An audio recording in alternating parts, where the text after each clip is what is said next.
just for you.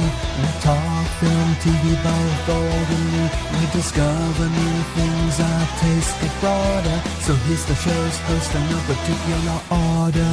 He's a little rough, he's a little caustic. Everybody knows the most, the one and only toxic. From way up top, you find another the start. You forgot to press like when a new screen yard. Stupenzolicious gonna judge you on your sense of cool by asking you what's your favorite Mexican food. He shouldn't tell secrets, but you know that he can. It's the Hollywood goss from the inside man. One by one, she sometimes drinks cappuccino. Everybody thinks he looks like Quentin Tarantino. So come on in and join the Nielsen ratings. It's a show that you've all been anticipating.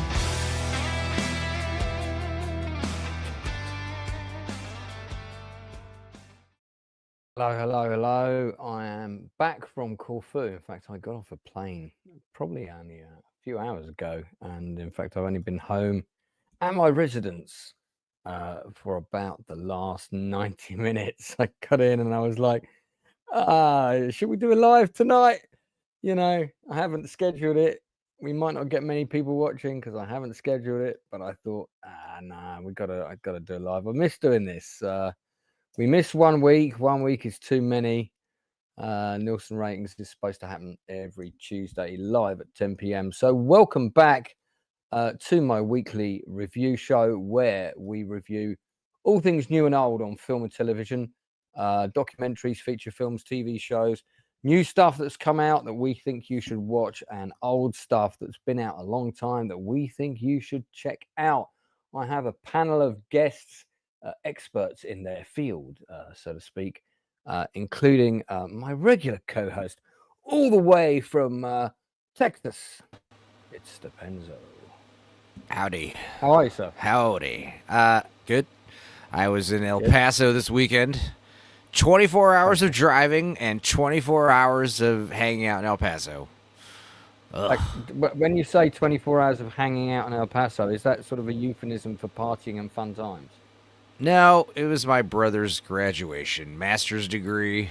So I basically took mother in the car, drove 12 hours from East Texas to West Texas, hung out there for a day, then drove back.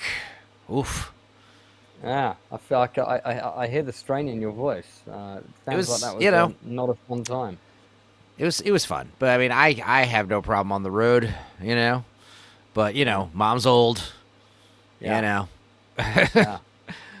Yeah. I mean, getting old. That's something that we all fear, but one day will happen to us all. Sadly. Here's what's funny. First thing I do in the morning, El Paso, I haven't been back in like 14 years. And so first thing I do is my brother's running errands. I get in the car and I go pick up a bunch of chili relleno burritos. And that's always fun. And then my brother gets back from errands, and he also brought back a bunch of chili relleno burritos. So, yeah, we had those for a couple days. I mean, if you had those for a couple of days, did that have like sort of serious, like contained consequences? Not even. Nature? No, the chili relleno is like a giant jalapeno popper. It's like a fried, and it's like a stuffed poblano pepper stuffed with cheese, and it's fried and battered. It's battered and fried. It's delicious. Okay. It's my favorite food. I'm gonna take your word for it. I'm getting wind just talking about it, but it sounds exciting. I think we should bring in some more of our panelists, don't you think? Yeah. You're the one with the curry, though. All the curry up there. You don't think that gives you the wins? I do eat a lot of curry.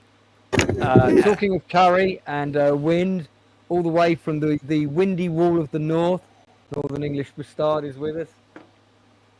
Yes, we Northerners have intense wind. You sound like Darth Vader. I was going to say, is there any reason you suddenly sound like Bane from Batman? What's going on? And I'm drinking coffee as well because I've just come off another stream. We didn't know he was going to be on tonight. I messaged you and I thought he might be a little bit late. We may have to wait another week. Who knows? But you made it. You made it. So I didn't schedule it because flights can get delayed, and then it's 2 hours from the airport. So I knew it was going to be tight, but I thought, no, I've got enough time. Let's do it. Anyway, but we don't have the inside man tonight, but we do have some glamour and awesome feminine energy. It's Rachel Percy Art. Hey. Yeah, we were Now just on joining earlier. us as a regular panelist. No other channels are allowed to steal her for the next 12 months. So, it's a contractual obligation, just to be clear for anyone watching. Rachel, welcome back. Great to have you on again. It's wonderful to be here. I'm honestly loving this. It was a great idea that you bullied me into. Well, Oh, good. yeah, And I'm it's gonna fun. I'm going to bully you here every Tuesday, and also forbid you from going on to Northern's channel at any other time. So, let's just say, all those, any of those. Let's say hello to some people in the chat. One of my moderators is there. Gary Bando Sandwich Worthington, good to see you. Yeah, it's stream 69, and I feel we failed to capitalize on that.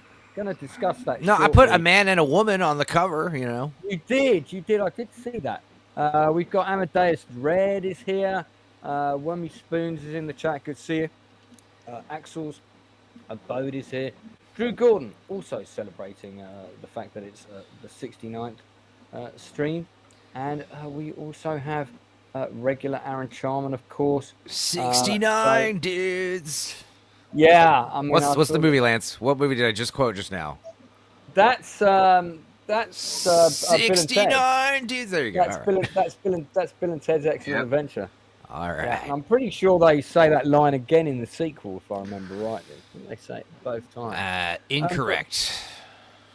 Okay, but it's definitely in the first film. So, but The first before we move into that, exciting times. Guess who followed me today on Twitter or X or whatever you want to call it? And of course, this is definitely, absolutely the official count of Trent Reese Reznor. Oh, Reese Witherspoon. Reese Witherspoon. Cool. Reese Witherspoon followed me today. You can definitely tell it's her because Yeah. you know, the address is at Reese 123470.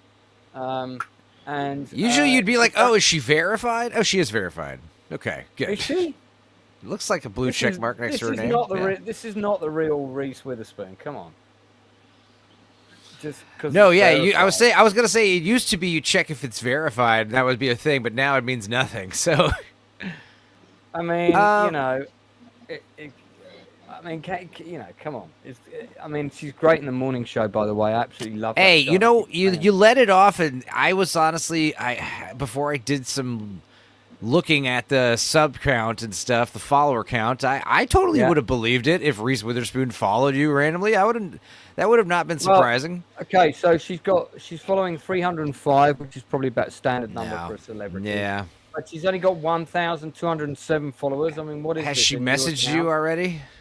No, she hasn't messaged me. Let's have a quick look at who else she's following. I mean, obviously, Lance Nielsen, award-winning writer. Understandable that she should be following him. I'll look her up. We have Mike Benz, executive director. Cool Christian engineer, Christian husband, father, and engineer. Very important to state all four of those things on your profile. Even Stephen Crowder, that's not the real Reese Witherspoon. She would never follow Steve Crowder. Bill It Richmond, seems that half Asian, all lawyer. I like that. Half Asian, but all lawyer. Co-host of the Hardly Legal show on YouTube. the real Reese Witherspoon is at Reese W. Right. She has So, 2.7 million followers. I So- was so talking about Reese how was her just- little her new Will Ferrell movie she was in what's it called? I forgot about that one. About that one. Jeez. Yeah, it was cute. Good to see you, Jamie. Thanks for popping in. And we've got 10 people watching, considering this wasn't scheduled. That's great. Sorry, please continue. No, I was just saying Reese Witherspoon was good in that new Will Ferrell movie where she, spoilers, starts hooking up with Will. Yeah, cordially invited. You're cordially invited. That's what it was called. Oh, that's cute. the one with the two weddings that double book, isn't it, on the little island? Yeah. And you know what? Yeah. She's looking good. She's looking great. She looks the same. She hasn't aged at all. That was one of those movies where you watch the trailer and it's like you've seen the whole film plus all the main comedy gags in the trailer. And I was just like, Dude, Reese is in some of my favorite movies, dude. Freeway, Pleasantville, Election. Great. I like Election. Election's good. I go back, I don't even know. Do you like Pleasantville more than Election? I mean, Pleasantville has an awesome soundtrack. and it's definitely like a bigger movie. But I don't know. There's something about Election that's just so think, hilariously on the nose. I think Elections got a much better rewatch. Script. I think Election has a better script, maybe. I don't know. But Okay, Pleasantville's fantastic. in the chat. If you are watching the channel for the first time, and I know that there probably are some people that are, please put a comment in the chat. I will read it out. We're going to talk about a couple of things tonight. We're going to talk about Andor, which of course is now concluded. I have not yet seen the final episode because guess what? I was not watching Disney while I was on my rave holiday. So I'm sort of halfway through. Tell us this about your episode. holiday. What do you know? What happened? I will. Did you go party? That's coming. That's coming. We'll get into that. We'll get into Okay. that. All Don't you worry about that. We're gonna on today's stream, not on another stream you're talking about. No, but Okay. as we're, I got a question for my panelists as well, and I want to caveat this question with I am not talking about porn films, real porn films. So I'm just putting that in there before I Okay. ask this question. As this is the 69th episode, I want to know what is the first video or movie that each of my panelists saw when they were young, which was considered to be a little bit naughty, a little bit racy. So this might have been something like, for example, Emmanuel, which was kind of a, sometimes Dad had a copy of that lying around and would fob it off as being art. And definitely wasn't having a hand shandy when Mum was out doing the garden, or it might have been something really silly like Porky's, which was considered again to be kind of, you might have been a kid who saw Porky's, which was an 18 or X certificate. So what was that first kind of naughty adult but mainstream movie? So again, to reiterate, I'm not asking when did you watch your first porn clip here. I'm more interested in what was that first kind of slightly adult film that you saw as a kid that maybe had some racy scenes in it, or something where you kind of giggled and got a bit embarrassed and went, oh, this is a bit naughty, there's some nude bits in this, that kind of thing. So I thought that would be quite a fun question to ask. Fortunately, Rachel, much to your relief, I'm not going to come to you first. So you should. Northern, what would be your answer to that question? And answers in the chat, please. Do put your films in. Oh, and Toxic. Alias has got to be. Alias has got to be. Sorry. What? Sorry, go on, mate. Carry on. Yeah, sorry. Yeah, the earliest has got to be Lethal Weapon. I think it might have been 7. The best Lethal Weapon. And yeah, at the beginning, you got a very attractive topless woman jumping off a bloody balcony as well. So that's right. She's kind of in the sort of lingerie, white lace lingerie, and she's sort of she's like high on an acid trip, or yeah, and she's been obviously poisoned as well, hasn't she? So it's, of course, I didn't really. For some reason, though, it didn't really dawn on me how naughty this was. I was still kind of young. I was still kind of just saying, oh, there's this woman and she's jumping out of a window for some reason. But as I get older, I mean, yeah, this is dark. This is dark stuff. I'm surprised my parents even allowed me to watch it. I am also surprised.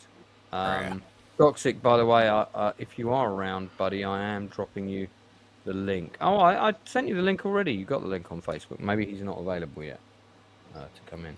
So okay, so we got Lethal Weapon. I will accept that because that kind of Tox. Check your Facebook. I've definitely sent you it, mate. Luke is talking about Mel Gibson's ass. Enzo, yeah, I just had a laugh saying, "Oh, look, he's got his bum out." Enzo, what was it for you? What was the bro? I can't even tell you, man. I've been watching titties on TV since I was a baby. I grew up watching Tales of the Crypt, Dream On. My mom and dad loved the show Dream On, which was like a sitcom with sex, from HBO. It's very funny. You can check it out now, 30, 40 years. It's a good one. I've actually seen some episodes of that. I watched a lot of sex scenes in movies. Some, I think one of the first times, I remember when I was 5 years old or something, my grandmother gave me for Christmas on VHS American Werewolf in London. That was one of the first times I owned a movie with titties, I think.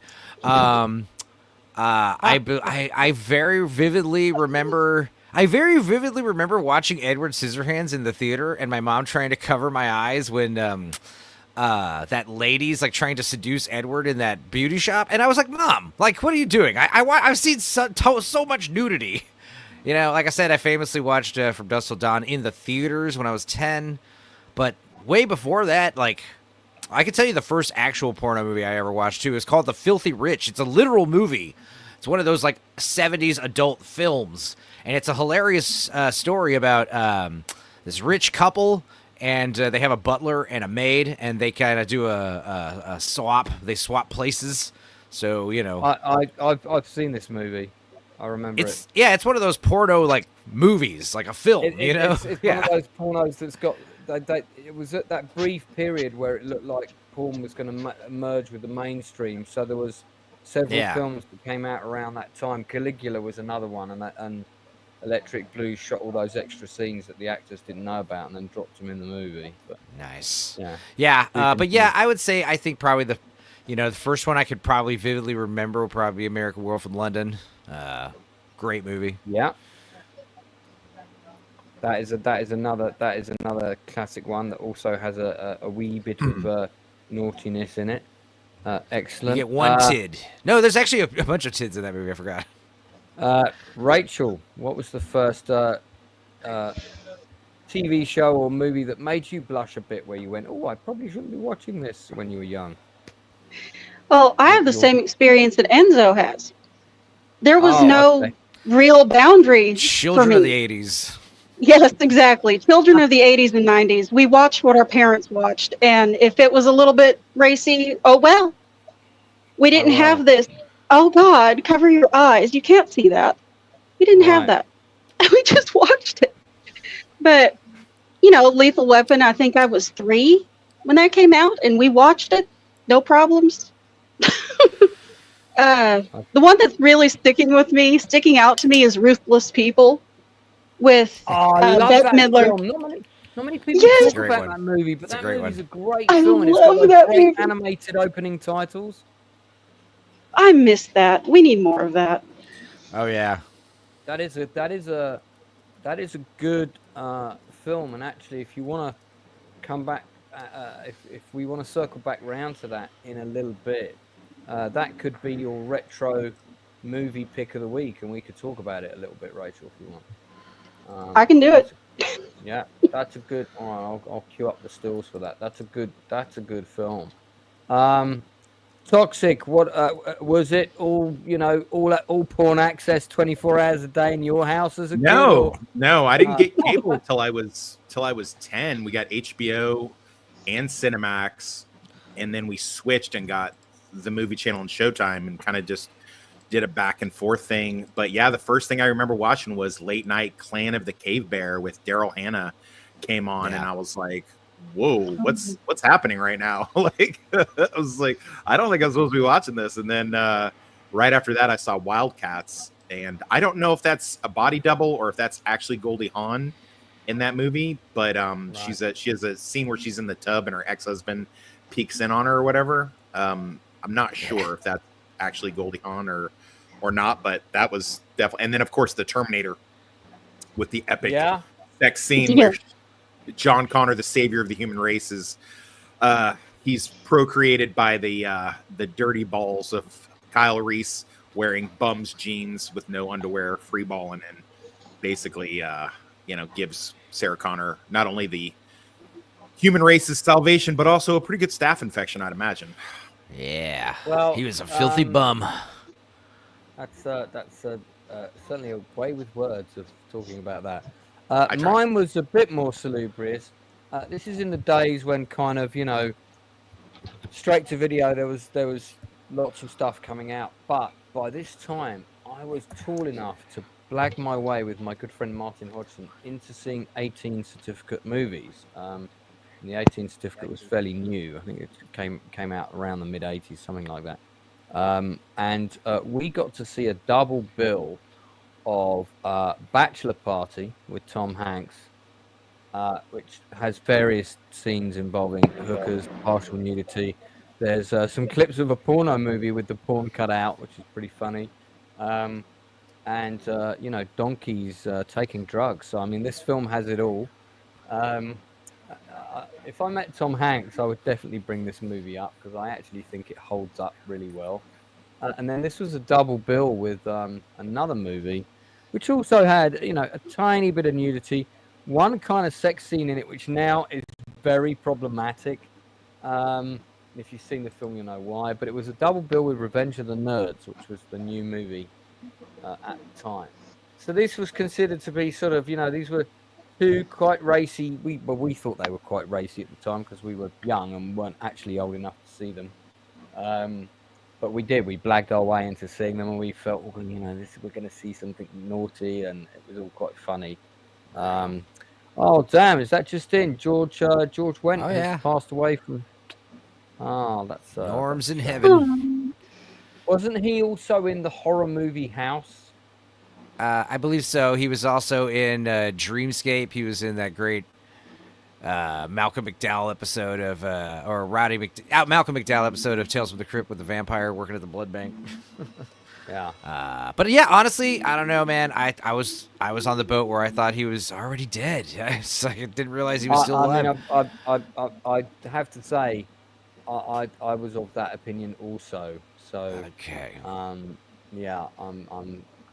I mean, and I figured I just kind of missed the announcement, and it happened a long time ago. But you want to hear something kind of funny about the nudie movies? When I was in, I think, probably first or second grade, I had two friends sleeping over, and my mom rented us some movies, and she rented us Loose Screws, Screwballs 2, like the fucking the titty comedy, that was like, yeah, I was like, okay. My mom, my friends thought my mom was the coolest, We still do think your mom's the coolest. Yeah, she's oh man, dude. She's people. I was in El Paso, and everyone's just like talking to mom. We went to go eat some chicken wings, and people are like, "Oh my god, Miss Sandra." I mean, like looking back at the poster for this movie, it doesn't suggest high quality art of yeah. This is the kind of movie Gilbert Gottfried would show on USA Up All Night, but he would cut out all the boobs, so it would just be like a horrific, terrible movie all the way through.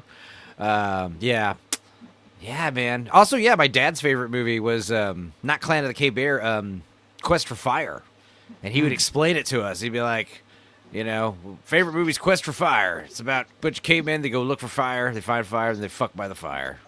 Well, before we get into cavemen fucking by fires, and as you know, those people watching, this show is not intended for children. I'm just curious to see if anybody from the Oscar-worthy Loose Screws, which is firmly emblazoned in everyone's brains forever, if anyone went on to bigger things, right? So Brian Genesi, is that how you pronounce that? He's clearly like the lead. So let's have a quick look. Yeah, he does look familiar. I feel like I've seen him in a couple of things. So he did a TV show called Street Justice. He was in 44 episodes of that. So I guess, that's a pretty significant career. And he did 180 episodes of The Bold and the Beautiful. That's a pretty big daytime soap, right? Yeah. Yeah. Bold and the Beautiful's like General Hospital from Temu. Like that. It's the trashy version. Yeah. I think I might have seen Traitor's Heart, because that artwork looks familiar. I feel like I saw this. This would have been one of those things where you go in looking for something to rent.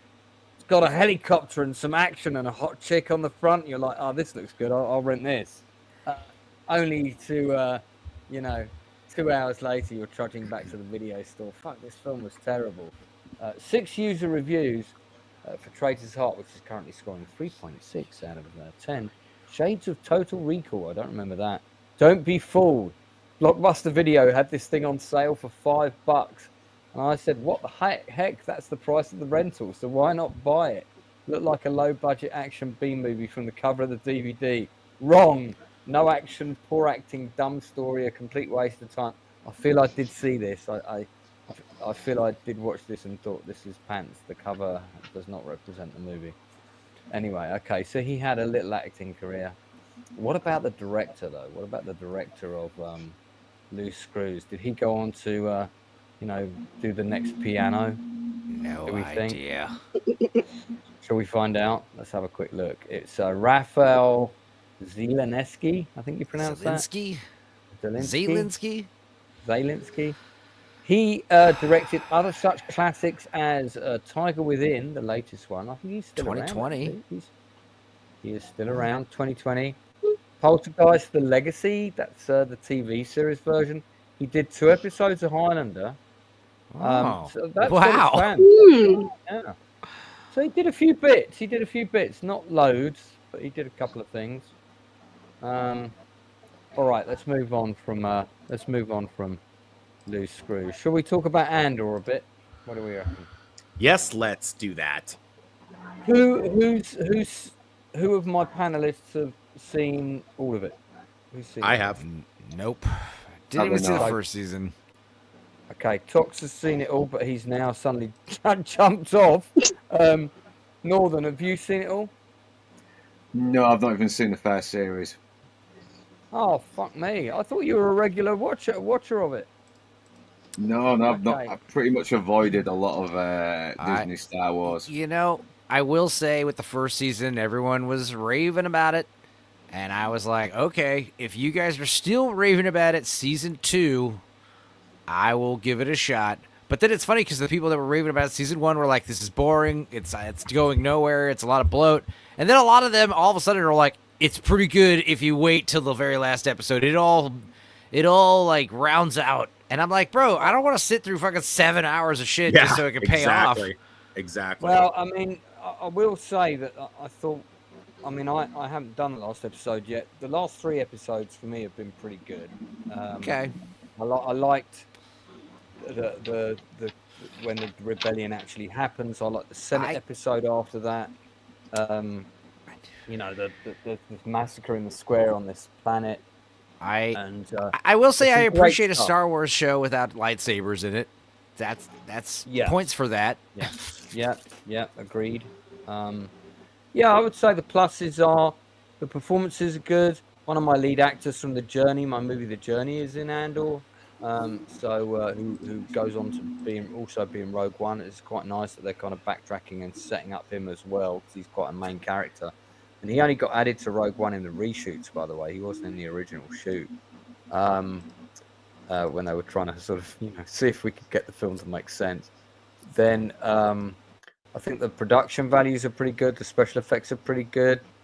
The narrative is great in places. The dialogue is almost Shakespearean in places, and then other places the story kind of jumps about a bit, and there's a lot of box ticking and United Colors of Benetton and this kind of thing going on. But so I think where it lets itself down is clear signs of too many cooks. Producer meddling. You can kind of see it stands out, but overall. And again, I'm only halfway through episode 10. It's been a pretty good show for me. I was kind of like, I kind of like season 1. It's something different. It's certainly better than all the other shite we've had. And it felt like it was trying to do its own thing. And I kind of liked it. Season 2 got off to a really difficult start. Had one episode that I thought was proper naff. But then suddenly it was like somebody had got fired and somebody else took the reins over and said, right, let's get this thing in shape. I don't know if that's what happened, but feels like that's what happened. Tox, you've seen it. Give me your thoughts. Man, Lance, this people were just beating me down with how great this show is. Open bar, EFAP, everybody was. I was like, all right, I gotta try to watch it, because I was of the mind like to go along with Enzo and just be like, yeah, I'm not putting the work in on this unless I know for sure. So season 2 being the lead up right to Rogue One, I'm like, okay, so this is where they're tying it off. So I'll go ahead and take a look. But I mean, literally 2 separate times I was sitting up in an upright position with my chin on my chest, drooling, asleep. And my girlfriend had to wake me up and be like, what's wrong with you? You got narcolepsy or something? And I'm like, no, it's trying to get through this Andor show because everyone's telling me how great it is. She goes, no, it's stupid. Why are you doing this? And I'm like, well, YouTube. And she was like, all right, well, you do what you got to do. I mean, except for Alan Tudyk's K2SO, coming on to the show, except for that, I mean, this is the slog of all slogs. I did a video on it talking about it. I don't know what's going on. I don't know if the ghost of Christmas past or Christmas birthday clowns visited too many of the YouTubers who've been crapping on stuff for too long, and they decided we got to like something, so let's pick this. Or if it's just like my dumb, Bobo brain can't understand the high concept nuance of it, like Seinfeld or something like that. I'm just not getting it. Whatever it is that it's trying to do, Toxic ain't getting it. And I sat through every single episode. It is a terrible show. I'm going to go with your theory on that about the way your brain functions. I think that's thank you, Lance. Yeah. I do appreciate that. But yeah, no, I mean it's beautiful looking. I will say that, and I do like the fact that they obviously put some effort in planning in the show, as opposed to that Alkalite thing that you had to suffer through. And God bless you for that again. If I didn't say that enough, you and Blue Collar did the Lord's work watching that, so none of us had to. But maybe there's some nuance that I'm just not quite getting, because it does look very beautiful, and they seem to have had an idea of where they wanted to start and how they wanted to tie it off right to the movie. And I'm a huge fan of Rogue One, FYI. So yeah, me too. I love it. Yeah, so I can't explain what it is specifically that I don't like about that, except that it's just all the stuff you already know. Too many characters doing too much stuff that you don't care about to lead up to an ending that you already know. And also, I'm just gonna be honest, the guy that plays Andor, I don't care for him. I can't see him past, the young immigrant kid from Open Range. I can never see him as anything else but that. So I thought it was more that you had the hots for him in the gay biopic of Harvey Milk. That's what it must be, Lance. Yeah, that must be what it is. Confusing you, but it could be. Yeah, it could be. No, but seriously, I'm just not digging the show. I don't get it. I also am okay with not having a lightsaber Star Wars thing. I agree with Enzo on that. I'm okay if they had done like a rogue squadron thing with the guys that just fly the ships and stuff like that. Han Solo was always my favorite character, but and like I said, I do like Alan Tudyk doing the K2SO. He's great every scene, but I mean that is like so limited. Like it's barely near the end of the season 2, and beyond that, it's just a slog. I'm sorry, I cannot in good conscience recommend this show. Okay, what would you rate it out of 10? 1.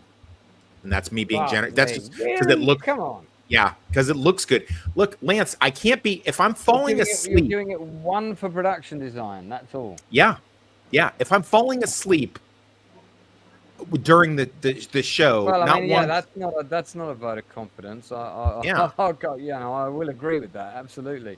All right. Okay. Well, Toxic's had his say. I'd like to know what we're not talking about. Jack Tarlod, by the way, we're not talking about Acolyte, but we are in agreement that there's nothing good we can say about that show.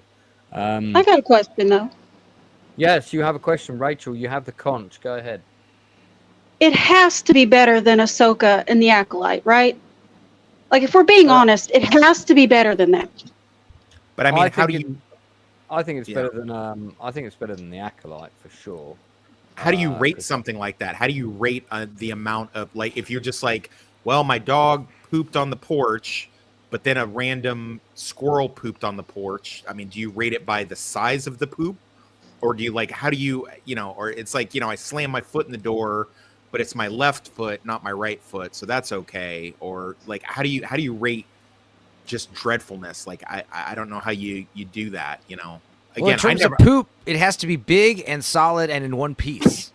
There you go. Then you got a good one. That's a good one. I always count on Enzo to come up. The bigger it could get without breaking. There you go. This one has shape. Ahsoka was. You don't even want to see that. That's a mess. You don't want to touch that. No argument. Listen, this is my review is in no way a recommendation of any of these other products. By no means is it that. So, but I mean, I can't be trying to review something and I keep falling asleep during it. So, you know, I don't know. Okay, well, no, that's fair enough. All right, so, well, for me, I'm like I said, episode 10, halfway through. For me, it's currently running at a 7 out of 10. I don't think it's the best thing since sliced bread. I do think it's good. Do I think it's great? I'm not sure about great, but I do think I'm enjoying it. I think it's good. I think there's been a big effort made here. Is it going to save Star Wars? No, frankly, but we will talk more about it in due course. Okay, so that's probably all we have to say about Andor for today. Let's go back and talk about a film in the past. And as we know on this channel, ladies go first, because the last of the gentlemen occupy this space. Okay, so Ruthless People came out, I think it was in 1986 in the UK as well. I actually saw this film. This is one of the last films I saw. It might have come out in the UK in '87. We may have had it a year later than America, which was very common back then. And again, my memories of this period are pretty vague, but I have a feeling this is one of the last films I saw with my first girlfriend. It's basically a sort of comedy crime caper about a young couple played by Judge Reinhold and Helen Slater, who think that they've been unfairly done over because they're spandex, if I remember rightly, their spandex costume design or clothing design has been stolen by a bigger entrepreneur who's kind of ripping them off in public. So they basically come up with a scheme to kidnap the wife, who is played by Bette Midler, who the entrepreneur, who's played by Danny DeVito. He completely hates his wife, so he's quite happy that his wife's been kidnapped. He doesn't want to pay the ransom.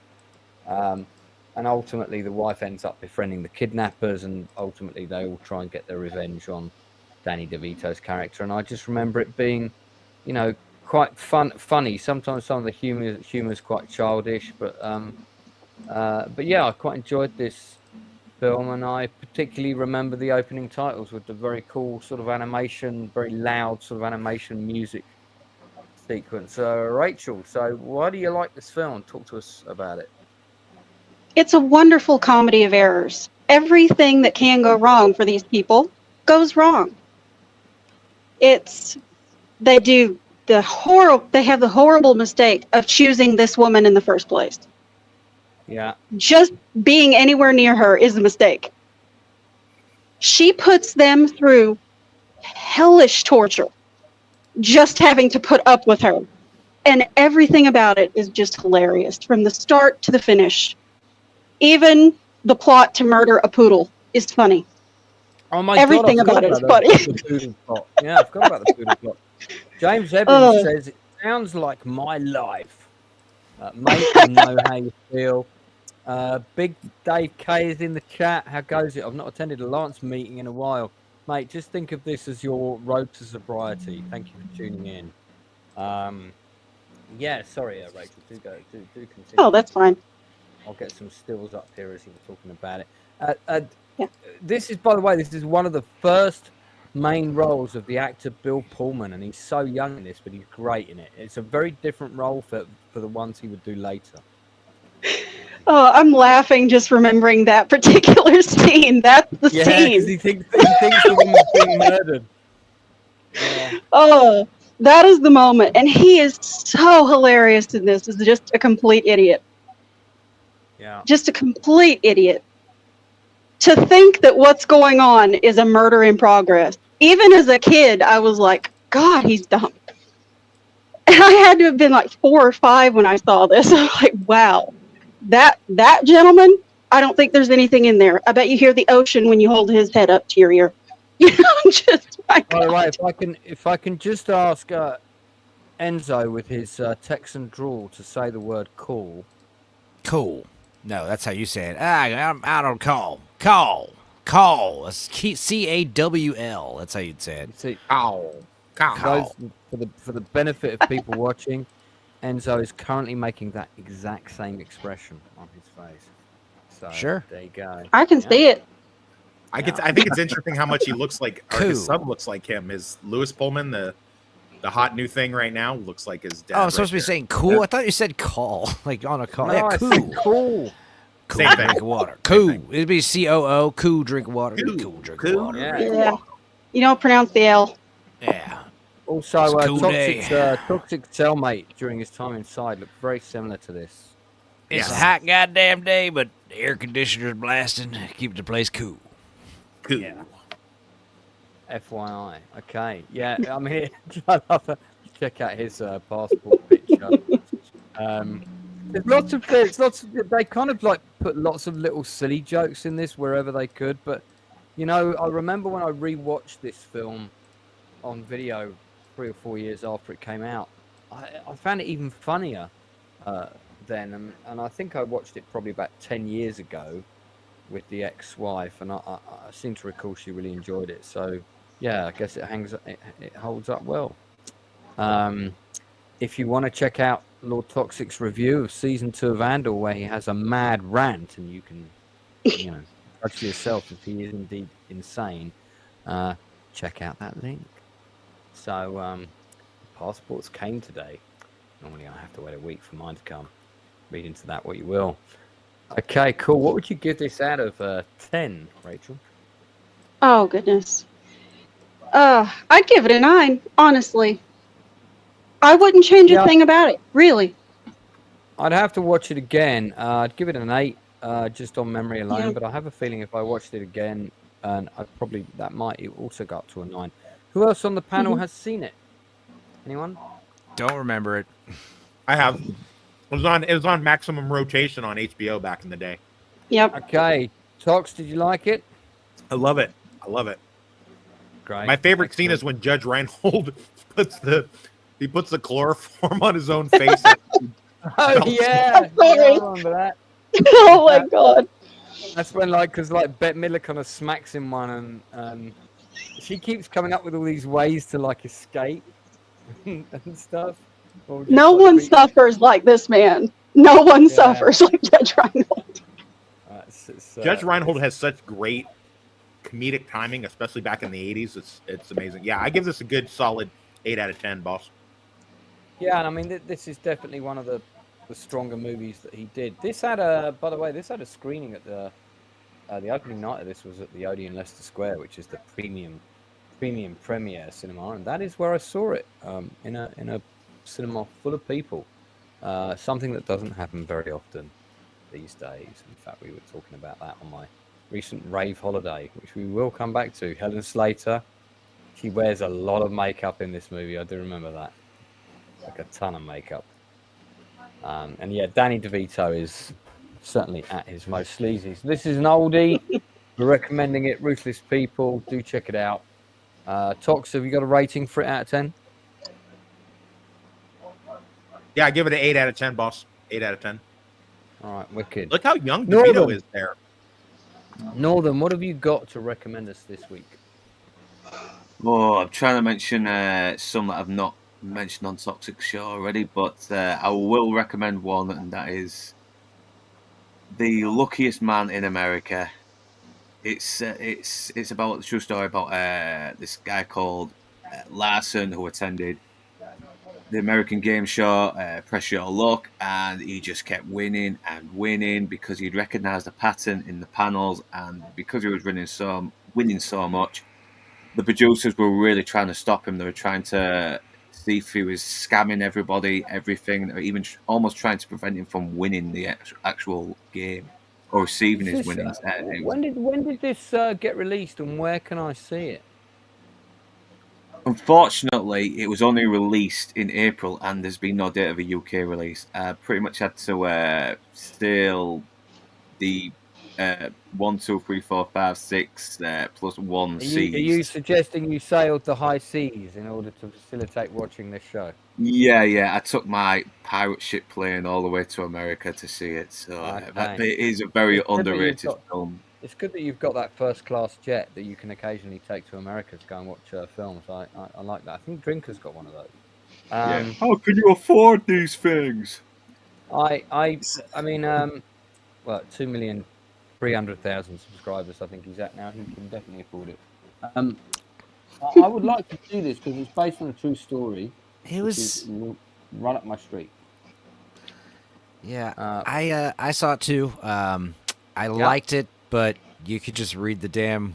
If you read the Wikipedia article like I did about this guy when the trailer dropped, you kind of ruined the whole movie. You know? So if you don't know anything about the story, if you don't know anything about the story, then check out the movie. But if you do what I did, you kind of waste 90 minutes watching it because, I don't know.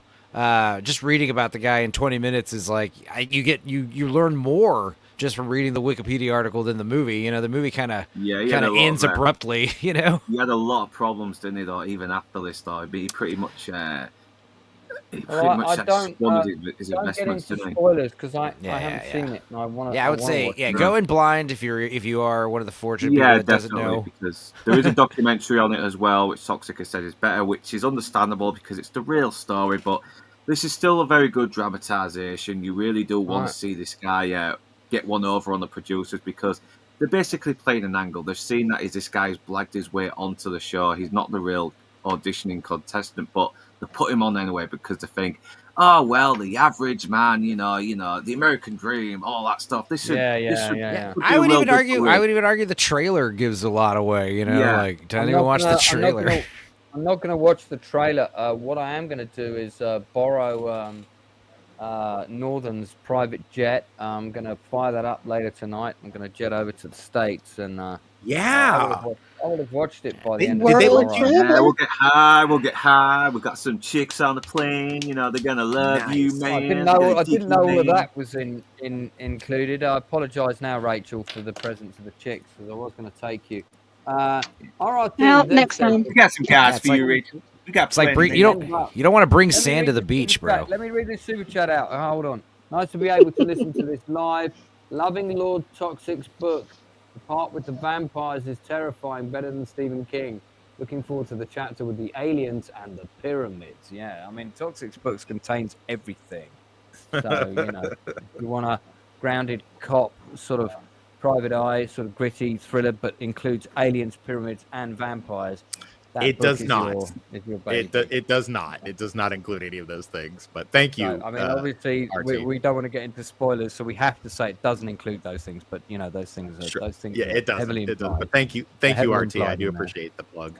All right, fantastic. Big Dave K is loving the mixture of accents on this. Yeah, we like to have a mixed panel. If we don't have at least one Northerner on, it's not good. We are so progressive here. We are aware that George passed. We mentioned it earlier. Here's a great picture of him. This is the kind of thing that George Wendt was known for. This is one of the best comedy characters ever. He had a very bad alcohol problem, but we loved him for it anyway. Did he in real life? He had a bad alcohol problem. No, the character. No. The character. Oh. I think if in real life he had a bad alcohol problem, I don't think he would have lived till 76. Right. So it's a shame. But as Enzo said, we weren't aware he was still around. Well, me and Enzo weren't aware he was still around. So yeah, luckiest man. There are a lot of fat guys. There are a lot of old guys. There aren't a lot of fat old guys. He did lose some weight. To be fair, he did lose a good amount of weight. What are we giving this, guys that have seen it? That's 2 of you. What are we giving this out of 10? I think I will give it. I give it a 4 out of 5 because it's a very low key movie, but that's what I like about it. It's just there's a lot of suspense. No, we don't do 4 out of 5 here. We do out of 10. This is the it's Lance's show. Lance's show, not my show. Not multiply. Yeah. Yeah, I give it an 8 out of 10. It's a low key film. It's not perfect, but you've got some good actors. You know, really playing the just how these game shows really do kind of screw you when when they think that they've bitten off more than they could chew, and it is still a very gripping watch. And the main actor, Paul Walter Hauser, is still brilliant, even though he kind of plays a very similar part to. Yeah, that's the guy that played. That's the guy that played Stingray in Karate Kid, right? Yeah. But he really does sell the tragedy of this guy. This is a guy who's very desperate. He's not. He's kind of he's kind of kind-hearted, but he's very low on himself as well. And you do kind of feel sorry for him. Okay, so good. I mean, is it an outstanding performance from Hauser? Does he kind of? No. He's sort of an extension of his usual goofy stuff. It's his usual, it's his usual stuff. But I mean, it's interesting, and of course Walton Goggins is in it, and he's always great. I love Walton Goggins. If the Goggins is in it, I'm there. Yeah, he's the guy that plays the producer there. He's really good. It does give you a little bit more information than I've watched a couple of the documentaries. I was a huge fan of the show back in the day. My grandma would have it on while I was getting babysat when I was out of school. So I'd watch Press Your Luck all the time. And I thought it was fascinating that this guy figured out a way to do what he did and kind of game the system, but without even cheating. But he was called a cheat for so long, for so many years. It's interesting when you actually deep dive into it. He really didn't do anything wrong per se. Yeah. It's like counting cards in poker or blackjack or whatever. That's exactly, bro. That is exactly what I said. The same thing in the last one. Dude. Yeah, I said that on my show earlier. I was like, it's like he was counting cards. It's frowned upon, but not explicitly illegal. And it's like it's something that's never been replicated on any game show. Even Ken Jennings from Jeopardy has not surpassed him in the amount of winnings and prizes and money that this guy won. And and he was legitimately a big fan of the show. My so-called Gen X Life is a YouTube channel that I follow, and she did a astonishingly good docu-series on this and put it all in one video clip that you can watch. So if this thing isn't your cup of tea, the movie, or if you just don't have it, it's not available to you, it is free on YouTube. So go to my so-called Gen X Life, and she does a great deep dive into this. So between that one and this, you get a really good understanding of the story that took place. Great. Let me read out the super chat real quick from RRT and says, looking forward to Lucas, the voice of Galacticus. I also like this comment. What's with all the Durka language in the title? I'm guessing this is a foreign movie poster for a different territory. So that probably explains that. Durka, Muhammad Jihad. Yeah. Yeah. Okay. Pictures of people at some premiere, clearly. I mean, could we not have more pictures of the movie? Guess what? It always annoys me. IMDb. Don't give a fuck about these kind of pictures. Yeah. We're really not interested. Also in the chat is one of our semi-regular occasional guests, Leroy Peters, quite the established author on Amazon. Do check out his books, all set in the Western genre. Why is somebody rapping against my window? Okay. So I might have to grab the shotgun and have a quick look outside in a second. Is it a raven? Is it a raven? Leroy said, I won't go as far that Andor saved Star Wars, but it didn't destroy it. And I will die on that hill, Toxic. Die, I tell you. I mean, it didn't need to. It was already destroyed. It's not like he was destroying anything, but whatever. Now, here's a surprise. Leroy's got a new book coming out. Every time I talk to you, you've got a new book coming out. I also have a new book coming out, Back to Raving at 50, available in September. Yeah, okay, so I think it's a soft recommendation for The Luckiest Man in America. Is that what I'm hearing from the panel generally? Sounds like... I mean, if you have to choose between the YouTube docuseries and the movie, I'll probably go with the docuseries just because I was able to watch it because it popped up on my Plex Pass, and Luke got to see a double feature because they did Paramount flew him out to go see the new Mission Impossible, and he was able to stay and watch Luckiest Man. But we're not always that lucky to get a free flight and 2 free movies like that. So I mean, I definitely wouldn't, whatever streaming service it's on or whatever you have to do, it's really not worth the price of admission per se, and it's definitely not worth you know. But I mean, if you have other means to watch it, I would recommend that, or you could just watch the YouTube one. Either one, you know, is totally fine. Fantastic. I'm gonna give by the way, I'm gonna give a couple of YouTubers a shout out right now. Or well, in a second. But before I do that, Enzo, do you have any recommendations this week? No. I sure do. I finished. I guess I watched the entire show. I watched the entire show, The Righteous Gemstones, and overall great show. Fourth season, not the best, still entertaining. But yeah, Righteous Gemstones. I still think Vice Principals is Danny McBride's best thing he's made, by far. But Righteous Gemstones was very funny. You do see a lot of Uncle Baby Billy's dick in this season, so Mother loved that. Yeah, the season was funny. I felt like I feel like season 4. It is. It's interesting because I remember thinking like I need to do a recap of the previous 3 seasons. You know, none of that shit matters in season 4, which is great. It's kind of also a bad thing though if you want like some of those plot threads to kind of resurface and develop from the previous 3 seasons. They don't. In hindsight, kind of all 4 seasons are kind of standalone, which I appreciate. I think they did make an effort to like if you didn't watch the previous 3 seasons, you could probably watch this 4th season and still, enjoy it. You're probably not gonna give me the name of the show again. Give me the name of the show Righteous again. Gemstones, Danny McBride, and the Eastbound and Down crew coming back again for another HBO show. John Goodman. Yeah, John Goodman's in it. Stephen Dorff is in it. He's great.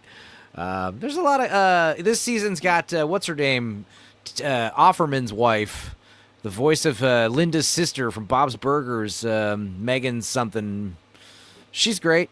This season was fun. It was about John Goodman's character kind of getting a romance, in his widower days, at the end of his life, and how the family reacts to that. There's a lot of good plot threads too about the younger brother who's now out of the closet gay pastor. He is being nominated for American Man Christ Follower of the Year, whatever the hell it's called. It's just very funny. The sister's dealing with an issue where her husband has suffered a serious injury while pole dancing, and he's in a wheelchair now. And they get a fucking pet monkey to help him. It's like Monkey Shines, dude. There's some great threads. Also, the first episode is fantastic because it's like a standalone prequel episode directed by Danny McBride, talking about Eli Gemstones, John Goodman's grandfather, and what he was doing in the Civil War. I don't want to spoil who plays him. I don't want to spoil anything about it. It is a good episode. But yeah, overall the show, I'd have to give the show overall like a good 7, 8 out of 10. Like I said, this 4th and final season, I believe. Yeah, final season right there. It ends on a good note. They did do a good job of like quitting while they're ahead. If they had, the 3rd season though kind of felt like, there's a lot of stuff that needs to be covered, but a lot of that stuff kind of gets washed over quickly, and just they kind of move on to some new plot threads, which I both appreciated and kind of wish they had done it a little different. But yeah, it was good. It was very silly, a lot of improv, a lot of cursing, a lot of lowbrow kind of humor. But above all, it's about family. It's about family. I'm gonna give a friend of mine, Sasha, a quick shout out on the channel right now. So my panelists will know that I've been away raving in Corfu for a week, and met an eclectic, wide-ranging group of people, made several new friends. Got to dance with some of them more than I got to talk with some of them, because we were dancing like most of the time. And damn, after like 6 days of this, my legs were done. Anyway, one of my friends has got a YouTube channel that was there, That YouTube channel is called Acid Stomper. Make of that title what you will in terms of the content. However, if you're one of these people that likes going to festivals, likes checking out live music events, that kind of thing, and if the words stomping or acid mean anything to you, either individually or as a whole, that channel may well be for you. So it'd be great if we could get her a couple of subs. In fact, it'd be good if we could get her a couple of subs while we're live, because I think she's at 149 subs right now. So if we could get her up to 150, just to round that out for her, that'd be pretty cool. So yeah, so Enzo, you know, you're a bit of a festival kind of acid sort of type guy. So maybe you can lean in there. Anyway, supporting other YouTubers as I do on this channel. We don't care how many subs you got. We don't care how big you are.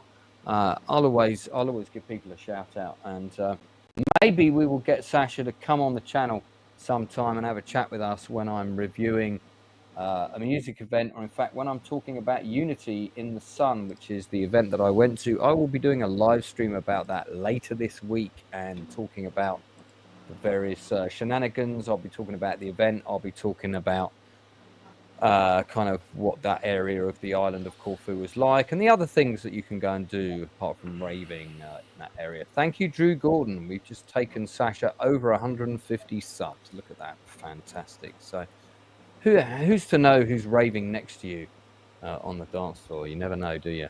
So Toxic would also like to get to 150 subs. He's currently at 7, so if we could get him up to 10, that'd be big. I have missed you while you've been away. I don't get the kind I know, man. I'm making up for lost time tonight. I don't get, you know, I get Luke and Critter and Paul and Critical Al and now Rachel on my show, and they're just too nice to me. I need somebody to just really just rip into me, and thank God you're back when you are, because you know otherwise that overinflated ego I have gets so big I wind up in the stratosphere. So thank God for Lance getting back when he did, so he could just pop that little balloon. Yeah, you like it when they treat you mean to keep you keen, don't you? Yeah, I sure do. I sure do. By the way, I want to co-sign on Enzo. Righteous Gemstones is great. I'm halfway through season 2 right now, and I see a lot of the clips are making the rounds on TikTok and stuff. Judy Gemstone on the show, who was also on Vice Principals with Goggins and Danny McBride. She's great. She's probably the standout in the show. She's used to be part of the Groundlings, and her comedic timing and some of the shit that comes out of her mouth on that show is just epic. Oh yeah. She has this like it's a good show because you have a hard time deciding who your favorite character is, you know. Right. Yeah, she has like a 5-minute monologue where she basically essayed this married teacher of hers when she was a teenager. You think it's gonna go one way and it goes the other, and the stuff that comes out of her mouth is just, and how she did it with a straight face is astonishing. It's really good. If you have a chance, definitely check it out. I do fancy seeing that show. It's available on Max? Does that translate to Amazon or Netflix at all, or I don't know what the UK rules are with that, because you guys have some different stuff that goes on. Like you guys do Hulu through Disney, and I think a lot of Hulu stuff goes on Disney, so it may well be available in Disney Plus. If also not, then HBO is good ship pirate and sail up the sea, and you'll sure. Or you could see if Luke will take you with him on his next plane trip. They went ahead and flew him out to go see Mission Impossible, so I was jealous. Oh, by the way, just before I went to Corfu, I went to another rave event called Peach Goes Hard, and I had a choice of either going to Peach Goes Hard or going to the Mission Impossible cast and crew premiere at the Empire Leicester Square, which was formerly my favourite cinema, and Tom Cruise was actually there. Which event do you think I went to? It wasn't the Scientology. You didn't become a Scientologist, did you? No, I just told you I had a choice between going to a rave event called Peach Goes Hard or going to the cast and crew premiere of the new Mission Impossible. Tom Cruise was there at the Empire Leicester Square, which was formerly my favourite cinema. Which event do you think I went to? The rave. Come on. Of course, I went to the rave. Yeah. He hasn't joined a cult yet. Yet. No, do you know what? Because I mean, even though I work in that world, and in fact, I've got quite a bit of work on in that world at the moment, including a couple of screenplays, one of which is definitely happening. I'm also back in the director's chair. My play is also on next month without me in the director's chair for the first time. So my career has just gone kind of off the rails lately. But I that world just I can't stand it anymore. You've got to remember that industry is the industry that destroyed my marriage. So it's it's not an industry that I look upon with fond memories or particularly want to go to parties and smoozing and stuff. Don't get me wrong, I give my right arm to work with Tom Cruise. I think he's forget his personal whatevers. I think his work ethic is absolutely first class, and I'd love the opportunity to work with him. I really would. And apparently, also his enthusiasm is infectious on a film set. So I would absolutely be up for that. Sasha Robinson is asking me a question about drama school and asking about maybe going into doing some acting, but she didn't have enough confidence, but she's thinking about doing some adult classes. Sasha, absolutely you should. I will see if I can find out for you what there is in the Bristol area, because I think that's where you're based. I can recommend a class if you're ever in London, which is a drop-in class, which is on a Friday, which the co-founder of my own acting class actually runs that. So if you're ever in London on a Friday, let me know and I'll put you in touch with him so you can drop in on that. And no, 42 is not too late to start doing acting. You can start acting at any age. It's all about just getting up and doing it. Didn't Joe Pesci not start till he was in his 40s or something? He started pretty late, and quite a few of Ken Loach's actors like Ricky Tomlinson and people like that all started relatively late as well. So there are some absolute first-class talent out there that especially male actors that started, kind of in their 40s and that sort of age, and have done quite well. So okay, we're covering a few bases. Has anyone else got a show or film they want to recommend this week? Did anybody watch Love, Death, and Robots? Yeah, I watched a few episodes. Yeah, I watched it. I watched the whole thing. It was not as good as the previous season. I don't know. I feel like there were more misses this season, and the hits weren't as hard. It was a pretty mess season, but of course, the cool thing about Love, Death, and Robots is you watch the whole season in like 2 hours or some shit, right? 3 hours? Yeah, I don't know. Less than that even. Yeah. Yeah, no, it's definitely got less. I think we talked about this earlier on my show. It's definitely got less. One, they didn't have the main robots guys that pop in to like make Every fun season. of Earth. Yeah, make fun of Earth and visit and kind of just do their critique and stuff, which is one of my favorite things on the show.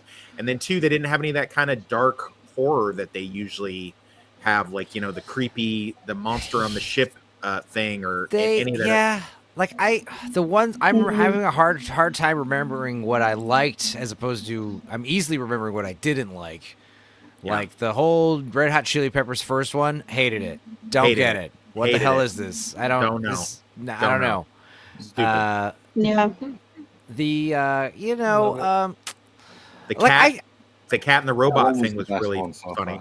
It was cute, but again, like you said, I really like my favorite one. I think ever, the one that I remember more than any of them. I mean, obviously, I like the werewolf one from the first season, and there's a few others, but the one that I always watch a few times is David Fincher's Bad Traveling, where the big fucking Thanopod crab is on the ship. And it's like pirates dealing with this giant crab on the below deck. Yeah. That's probably my favorite episode, and I've revisited it a few times. It's awesome. This season, like the dinosaurs, the T-Rex thing seems to be the only one that I'm vividly like. I did love the dinosaur, the T-Rex design. He had like this crocodile look to him that I thought was badass. He looked extra like like a scaly hide, like he should have. This really great classic 50s movie dinosaur design. But yeah, I have to like look up the episodes now. I did like the World War II episode, the demons. The demon design though, I was very it was weird. They were looking pretty. I thought it was going to be pretty awesome, and then they have these weird like baby doll angel faces, and I was just kind of, I don't know, I didn't like that. But it was a great episode though. Yeah, that does sound pretty freaky. For those people that don't know, by the way, what Love, Death and Robots is, it's kind of the Black Mirror of animation. It's more like exposure. It's more like the exposure of animation. If you ever watched Exposure on Sci-Fi Channel back in the day, it was like just little short films, but they're short, some of them are like 6 minutes long, 5 minutes long. Enzo, again, being a purveyor of festivals, this image that's currently up on the screen here, do these 3 different items remind you of anything? Yeah, guys, I don't know about taking these anymore because everything's got fent in it. You never know. Test your drugs. Say no to white drugs. No white powdered substances. It's just too damn dangerous these days. The Chinese gonna get you with some fent, bro. There's some kind of super fentanyl now that's like 1,000 times more powerful. Oh, just what we needed. Why'd they do that? Can already kill you. I've definitely taken. Last time I took one of these was a fat green Tesla. Just looked like a Tesla logo. Yeah. I had a friend who also may have the Teslas, bro. The Teslas. Those things are. Oof. I'm pretty sure Powerful. somebody bought 10 of the top one for €80 last week. I'll get back to you guys on that. Well, I went camping to a ranch party before last time I was here, and yeah, definitely took some liquid variety pleasure mood enhancers. That was fun. Okay, cool. For all you kids watching at home, we don't condemn the activity, I guess. So I took lysergic acid. No, I'm just kidding. Sorry, joking. All right, so is the season 2 of Love, Death and Robots, is it worth our time? Should we be season watching? Season 2 was fine. I think we're at season 4 or some nonsense, right? Is it season 4? Sorry, let me rephrase that. Season 4 of Love, Death and Robots. Is it worth our time? Should we be watching it? What's your rating? I'd say so. I would say definitely worth watching if you're an animation guy. Every episode looks cool, the anime. It's always worth watching just from a, even watching bad animation. Or I'm sorry, excuse me, a bad short film from this show that's animated. It's still worth watching just for the animation purposes. It's cool. There's some cool stuff, design-wise, concept-wise. Just a lot of these shorts don't really land either.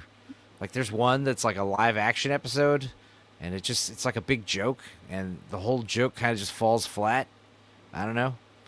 The dolphin one I'm talking about.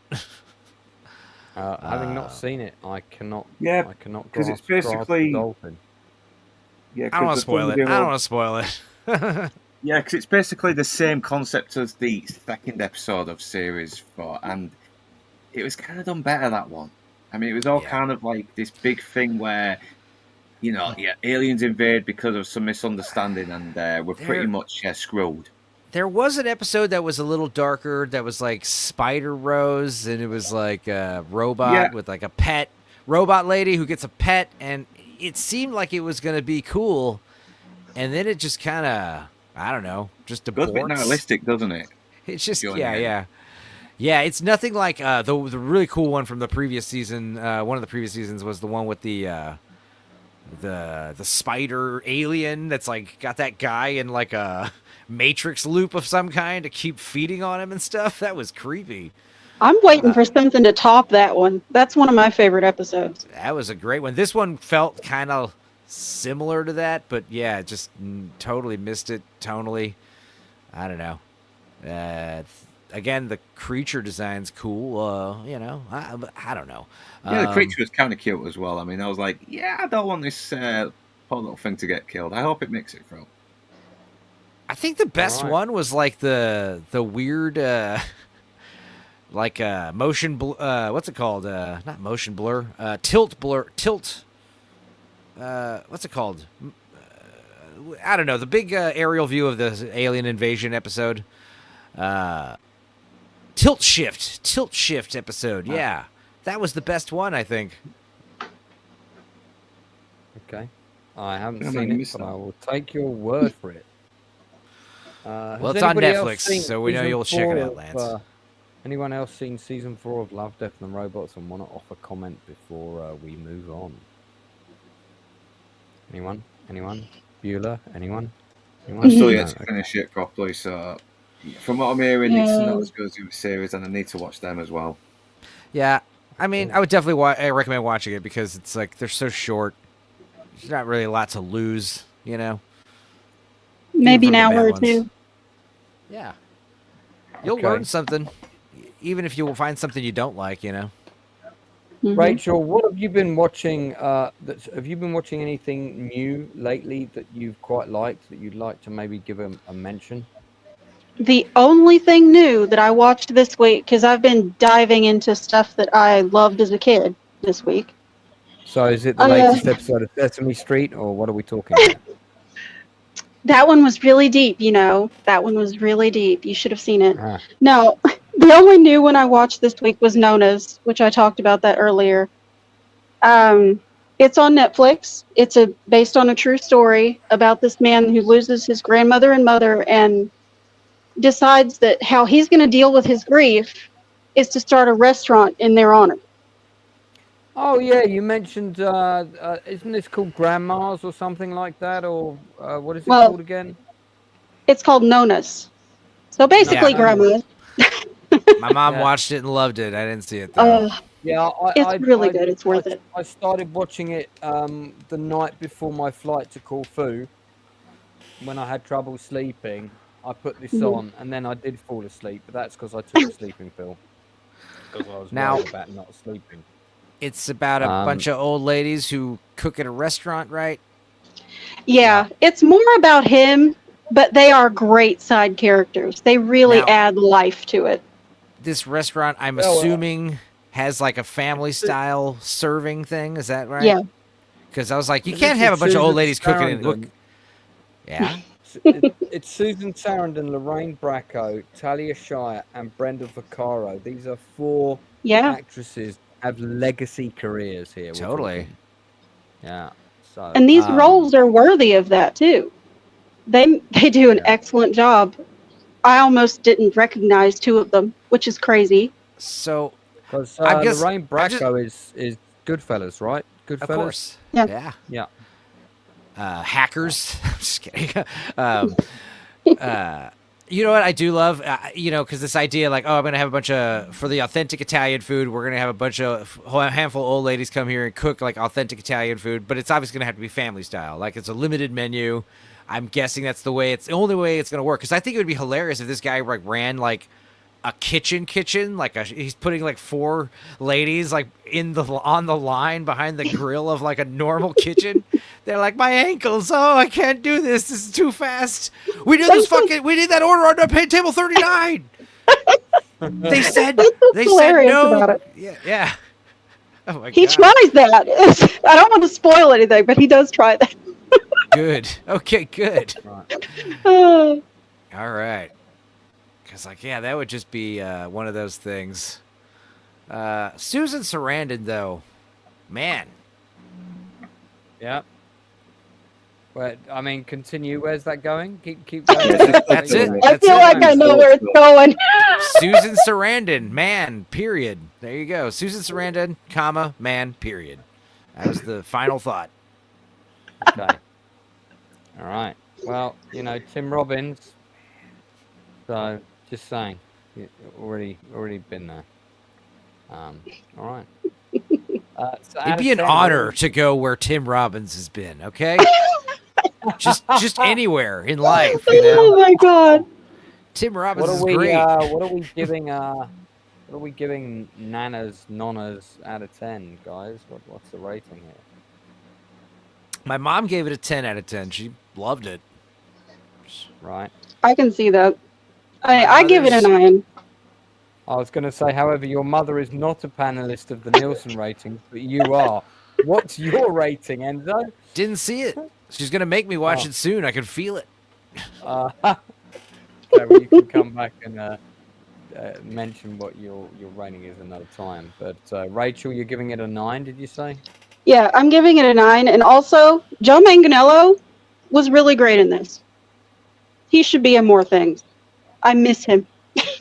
Well, I think his looks have kind of gone against him. I think because he was in the dancing thing, wasn't he? And made a lot of money from that. 'Cause I think he co-financed the original production for I Yeah. can't remember the name. Magic Stage show Mike. Magic Mike, right? Yeah. Yeah, he So did he's made a Magic lot- Mike and True Blood, and I think that's what everyone expects of him. He's not supposed to have clothes on anymore, apparently. So, completely against type, even though he's a big nerd, and we all like him. This important fact just in from Aaron Charman: men can't have periods. Fuck, man! Thank God you told us. I mean, been so confused for so long. How would about we that. know without him Yeah. telling us? No, it's you get all the good information on this stream. So Well, fantastic I'm glad we cleared stuff. that up. What was that, Northern? Sorry. Well, we're glad we cleared that up. Yeah, glad we cleared it. I mean, clearing it up is part of it's one of the things that happens. Fortunately, us men don't have to. Anyway, let's move on. So Ew. I'm gonna pick on that subject. I'm going to pick an oldie to talk about. Now, this isn't a good film, but I kind of love watching it when it's on. It's one of those films, when it's on TV, I'm like, yeah, okay, I want to watch this film. And it was a big 70s disaster movie. And I was always quite fascinated by how they achieved some of the scenes and the special effects. And this is another movie from the disaster movie King. The disaster movie King being, who am I talking about? Roger Corman. Disaster movie King of the 1970s. You say the disaster movie King of the 1970s, you must be talking about blank. Who am I talking about? Are you talking director or actor? I have no idea. Well, there's only one disaster movie King of the 1970s that has that title that goes with him. I didn't know there'd be a quiz. Yeah, So, I mean, yeah, I know well, yeah. all the, so Under like all the pressure, Rachel. 70s, yeah, all the 70s talking disaster about- movies. Erwin Allen, who produced and Oh. conceived Towering Inferno. He produced and conceived Poseidon Adventure. He also See, that's the directed thing is, Little I know all Things. these movies. I didn't realize they were all connected by one guy. That's insane. Yeah, the voice to the bottom of the sea guy. He also did The Swarm, which is a film that most people don't talk about. It's one of the films that paid for one of Michael Caine's houses or his mother's house.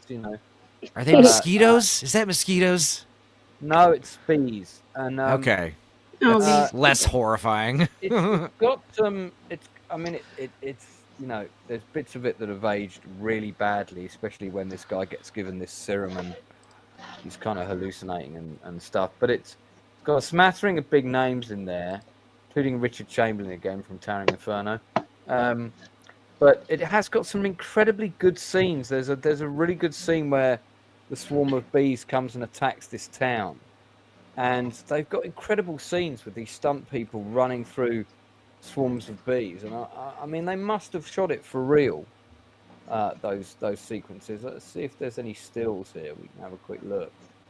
But yeah, I was particularly impressed by those sequences. And you've got a lot of the usual suspects that pop up in stuff like this. Henry Fonda's in here. Olivia de Havilland. She was in quite a few movies around this kind of time. Richard Widmark, who's always up for doing a disaster movie or two. So lots of scenes with guys with flamethrowers, this kind of thing. Slim Pickens, he was in Beyond the Poseidon The Adventure Howling. with Michael Caine. Yeah. Blazing Saddles, obviously. Yeah, but there's some good stuff. There's some good miniature work in this as well. But it's it's the actual scenes with using the real bees. There's Michael Caine screaming, for the paycheck to be paid now for the movie. Yeah. I need to build my mother's swimming pool now. God damn it! Has anybody else seen this film, or is it just me? No. I love the Mystery Science Theater bee movie. What was it? The Killer Bees, about the British rock star girl who has to go to the village, and it's like two madmen with bee colonies like going to war with each other. Stupid. But this one seems a lot better. This one seems cool. Like, yeah, swarm of bees, dude. Swarms of bees kill people all the time, and it's a terrible way to die. It's one of those things where you don't realize you're just walking one day, and then you're just like, oh, there's a bee on me. Oh my god, there's a bunch of bees on me. Oh my god, what the fuck? And then you're swarmed in bees, and you just like fall over and die. It's horrifying. Well, it can happen to you. Don't ever go outside. I'm quite keen for my panel to watch this movie. So I'll check it out. I'm gonna put that on you as some homework. Now, unlike the homework I gave to you a few weeks ago that no one did, it would be great. So so this time I'm telling you've got to watch The Swarm. Okay. All right. For Slim Pickens and Michael Caine, I'm in. Yeah, there you go. I love disaster movies, so I'm in. All right. Henry Fonda as well. Good. These are good actors. There's a joke somewhere in there with Slim Pickens and Michael Caine. Michael Caine, Slim Pickens. I don't know. There's something else I want to show you guys, which it's very considerate of the bees not to fly behind that pesky tree right there. So they just kind of airbrush it around it. Yeah. Well, they're good bees, well trained. They want to make a point of being seen in this world. Now, I've got a funny clip to show you guys. If I can find it. Let me have a real quick look here. While I'm looking for that, somebody else jump in with something you want to recommend. I saw Final Destination Bloodlines. Is that the final destination type thing? Yeah, I did. It was not bad, not great. Had some awesome death scenes though, except for the fact that human beings seem to be just bags of blood.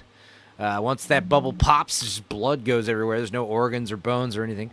But yeah, there's some great death scenes. The elevator, the garbage truck, the MRI. There's some good stuff. Some good stuff of people getting murdered.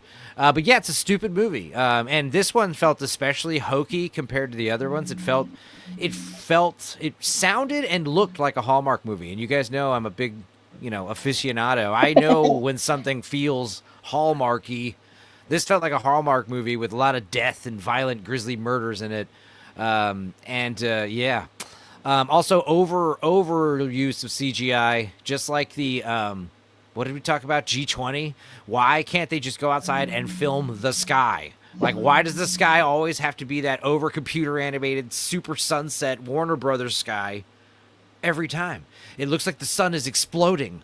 It's just ridiculous, and it's just they can't just film something outside without enhancing the sky to look like this huge explosion is happening in the distance. Is what it always looks like. Like it's never just high noon, or the sun is never just they can't just film a sunset for some reason. I don't know. So much computer animation. They go to a crazy lady's house, and rather than just have like a set decorator build a cool compound cabin in the woods type thing, they just CGI it. It's just a bunch of fucking computer animated logs. And it's just like, why? But that being said, I mean, if you like the other movies, you'll like this one. They're all pretty mid. Obviously, the first one's the best. I kind of go back and forth if I like the second or third one best after that. All right. Lord Toxic had to jump off, and I'm sorry I missed his messages in the private chat. I am functioning half cocked here, so because I have just got back off of a plane. But appreciate Tox coming on and making a valid contribution, just like he does every week, no matter how bad his taste and quality of opinions may be. Now, let's have a quick look at this classic ad with Sean Bean. Does anyone remember this? If not, enjoy. Is that Sean Bean? Oh my gosh! Whoa!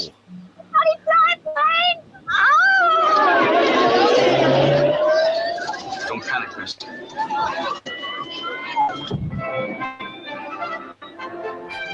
He crashes it anyway. I'm gonna die. It's like A for effort. And die.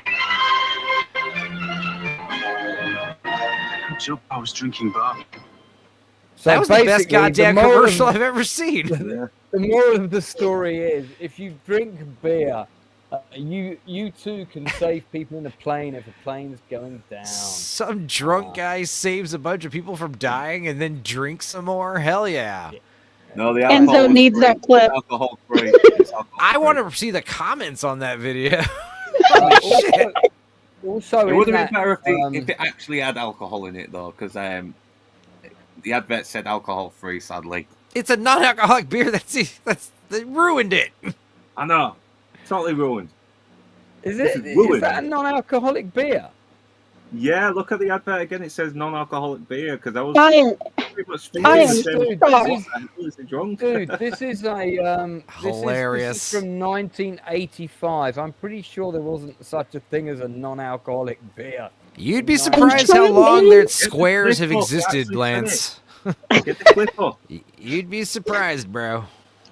Well, Sean Bean drinking non-alcoholic beer? That doesn't make sense. Come on, he's northerner. He's a northerner. Come on, he's gonna have fucking alcohol. I'm trying to have Exactly. fucking beer. Oh my God! It is alcohol-free lager. yeah, I just. Oh my checked, you're God. right. So that is the point. He's drinking beer and he's able to land the plane. This is Yeah. stupid. It would have been way better if it was I like. love it. I mean, I get what they're trying to say. Like, hey, you got to go to surgery. You need a beer? Have a fucking non-alcoholic beer before you do brain surgery, doctor. You know, it's like, no, I don't want him to drink anything. Please. I don't want him to crave non-alcoholic beer. I'd rather have him just be drunk than a non-alcoholic beer drinker. That's just so weird to me. I'm going to the bar. I'll have a, what are the, whatever the hell this is called, I Barbican. think it was called Barbican. Us Terrible. northerners are designated drunk drivers. I don't think even Sean Bean can save this company. I don't know. Before we start to wrap up, I have just realised that Rachel Percy makeup is not Rachel Percy art on Instagram. That's definitely not. Shockingly common name. I was not aware. Hold on a second. Sorry, actor Jose Zuniga has sent me a message. Who's formerly been on my channel. Has just requested my email, so I'm just dropping him that information right now. I love how I'm reading the comments on that Sean Bean commercial, and most of them are saying it's amazing he didn't die. Sean Bean didn't die in this. Like that's what most of the No, he comments seem to didn't. be. That's kind of funny. He actually did manage to land the plane. Some guy was like, successfully. "Oh, I thought it was Sean Bean. Sean Bean's the pilot. We're dead for sure. Like we're going down." Oh my god, I love it. That's pretty funny. Shit. So guests, let's do the round robin. Stupenzo, you're still doing your Monday stream, which in the UK kind of Well, lands when yeah, people are Sunday getting up. Monday at midnight, late Sunday night, early Monday morning. Tales from the Dork Side. Guess what? It will not be my last Griff stream. I did submit an appeal. I got the dreaded reused content notification a month after I got monetized, and they were going to take it away. And I sent in How an dare they. appeal. Well, I did send in an appeal video, and what was funny was like they say your appeal video has to be under 5 minutes, and I recorded it like 2 times, and both times it's like 6 minutes. So then I did 7 minutes, and then I just sped it up to where I sound like a chipmunk, and submitted that. And I was like, "Yo, I'm watching a bunch of movies," like I don't know. I didn't think they were going to accept it, but they did. So good news. I also just got over 600 subs. So that means I'm going to be throwing a karaoke stream very soon, possibly this week. Definitely within the next 7 to 10 days. Expect a karaoke stream as well as the usual Sunday night Dorkside. Maybe we'll do the karaoke stream for Dorkside. I don't know. I'll figure it out. But that being said, tomorrow we've got the Ice Pirates movie commentary coming out. I love that film. Yeah. Possibly the only film that's got a time travel battle sequence where people's hair and beards grow longer. We loved it. We loved the end scene here. We didn't know. Me and Dudicus watched it. We had no idea what to expect watching that movie. We were surprised by pretty much everything. The robot pimp, the space herpes. It was all like, what is this? So you can watch our genuine reaction. It is an edited commentary. So it's about 50 minutes long, and it's got the big overlay. But you know what's cool is YouTube reviewed my channel, and they said what I'm doing there with the movie stuff, it's A-okay. It's cool to actually have confirmation from YouTube that they checked it out. And it's like, yep, all right, you're fine. Sometimes, hell yeah. Sometimes YouTube does the right thing, not very often. But Proctor It'll be a better time before they fuck with me again, I bet, but I'm okay with it. Welcome back, Lance. This was a very pleasant surprise. Oh, mate, happy to be back, and I do like doing these streams. Also, one of my panelists, soon to be regular panelist, not soon to be, from now on is a regular panelist. Rachel Percy Art has art. Do follow her on Instagram. This is the one where you can see some of her designs, and you can also see a thing that says coming soon. What's coming soon, we have no idea, but Rachel will reveal all in due course. And then Google is your friend for finding her other links and stuff. Also, she does commissions. So if the side of your house needs painting or you want a fantasy landscape in your kitchen, possibly she can help you. So for the right fee, of course. There is a travel fee. And the travel fee, and first class accommodations, and her 2 assistants. That's right. It's a movable feast. Talking of movable feasts of chat and chips, Northern, what have you got coming up? Well, I've got a Bastards Breakdowns this Friday where I talk about the very first James Bond movie, Dr. No. So, no worries, Stupenzolicious. Next week we're going to be doing, Yeah, I got confused. I was like, wait, is that this week? Yeah, because I want to do something with Fanda, because sometimes it comes on and you don't get a chance to speak. No, you did tell me. You did tell me it was next week. I couldn't remember. But I guess the week after that is Throw Him Off from the Train. I can't wait. Dude, if he doesn't get a chance to speak, don't put him on with Enzo. He'll never get a word in. Yeah, so it's just going to be a small stream, me and Fandad doing Dr. No. It seems to be a very interesting thing to talk about the very first Bond film and just how far it's come along since then as well, because Dr. No is still a very humble effort as well, because you can tell this was they were still trying to find their feet on the identity of the franchise, and it wasn't until Goldfinger when it really started to trying to find their feet. They were finding their feet because it was the first film, so they're de facto going to be finding their feet, aren't they? It's the first movie. So, point taken. I think you're right. Tonally, Dr. No is probably the most uneven Bond film because they're not sure. They're kind of how serious are we taking this? How much of it is a comedy? The balance of it is a bit all over the place. It's got some good scenes though, has to be said. But it's one of the most dated though, isn't it? Being the first. Oh yeah, it's very dated, but there is still a charm to it though. Sean Connery still pretty much elevates it, and he was still pretty much very unknown, even though he had done a few films. But this was like his big breakout role out of all of them.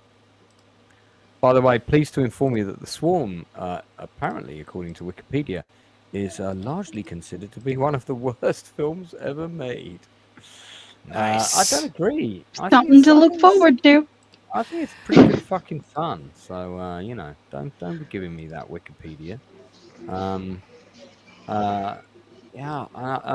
By the way, the film actually included 800,000 bees with their stingers removed to enable the cast to work safely with them. I thought if you remove the stinger from a bee, it dies.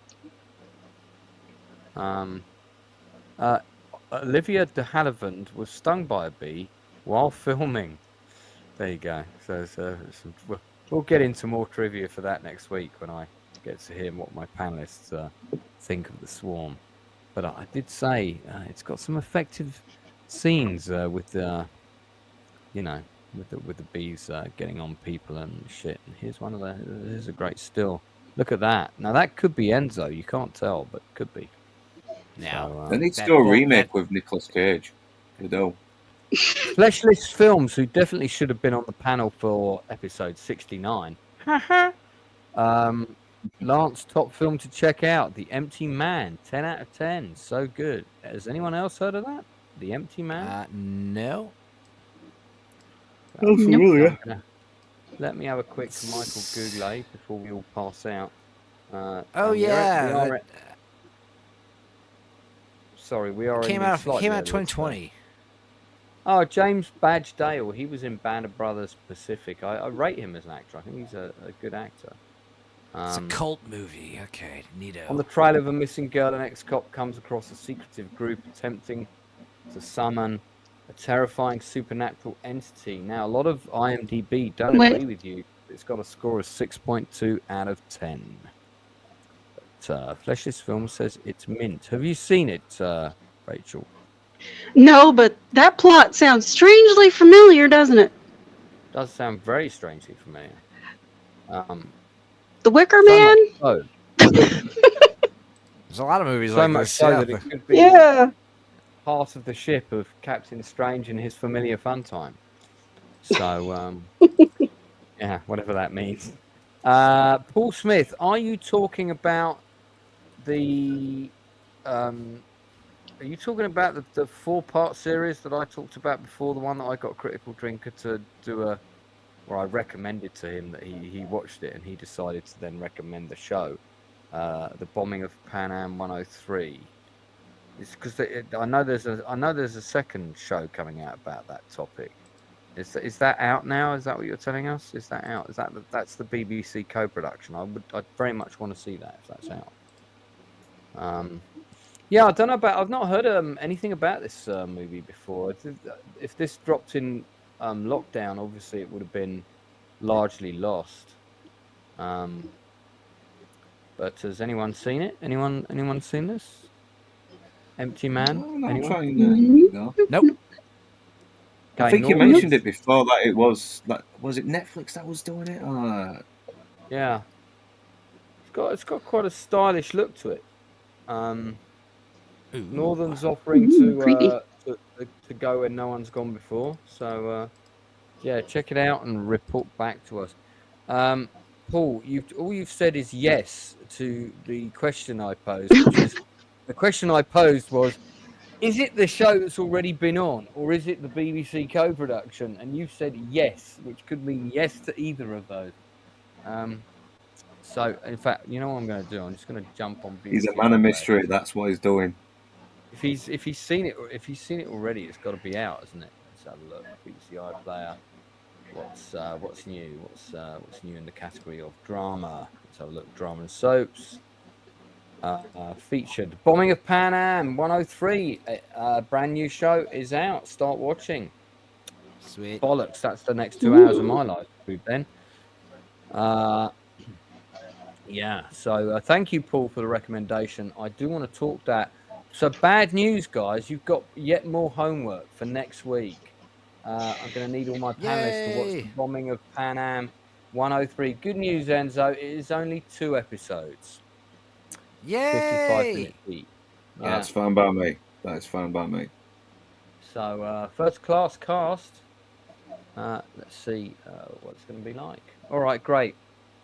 I'm going to get back to you talking all things The Swarm and The Bombing of Pan Am 103. In fact, Enzo, can that be the thumbnail for next week? The Bombing of Pan Am 103, not The Swarm. I was fixing to say. I was going to say you could combine the two, but then we would sort of be implying with our thumbnail that somehow a swarm of bees was actually responsible for the crashing of Pan Am 103, and I think that would be in considerably poor taste.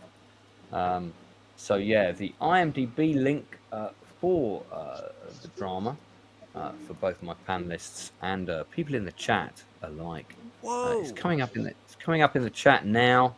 So The Swarm is Enzo. 2.5 hours long. Yeah, man, it's a mega disaster movie. That's insane. Hell That yeah, means it better that- be good. That means you've got 4.5 hours of homework for the next episode to watch, but it's all good stuff. I man. just love how now it's a written rule in Hollywood. If it's like, oh, it's like a disaster movie or a killer B movie or something, 90 minutes. 80 minutes, please. 100 minutes, tops. Oh, this is going to be epic. 2.5 hours of B. Agreed. I am really fed up of films that going over the 2-hour mark. Come on. There is a way you can still. No, but have this is a really 70s movie that's going over the 2-hour mark. So you know it's going to be a bunch of scenes of like two people in a room just being like, well, what do you think? I'm not sure. Perhaps it's the bees. You might be right. But It'd what be like- do they want? It'll be like 80 minutes of that. You know? Like, We have to figure out what the bees want. then there'll Oh be my a bee God, attack. It's honey. It's honey. By the way, Awesome. guys, bad news. Well, Oh, you no. look at it. The bombing of Pan Am 103 is actually 6 episodes. Only I knew 2 it. of the episodes I knew it. I knew it was too good to be true. We'll wait 8 sorry. weeks. Let's wait 8 weeks to talk about it. I was thinking, how are they talking about? How are they gonna fit that story into 2 episodes? I was thinking that doesn't sound right, and I was right. Call it a was not movie. right. It was correct. I didn't want to say anything when you said it was just 2 episodes. I was going to joke like, "Oh, there'll be more probably," but I didn't want it to like will it into existence. But I guess God just heard my thoughts as well, like He always does. I guess he did. He just he said we need to give Enzo more homework.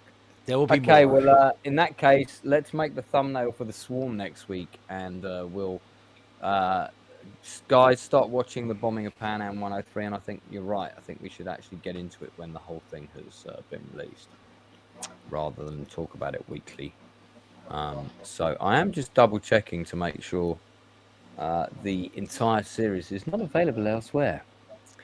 I'm just looking in the treasure trove in the good ship Pirate Northern, blah blah, but I can't see it, so don't think it's available anywhere else.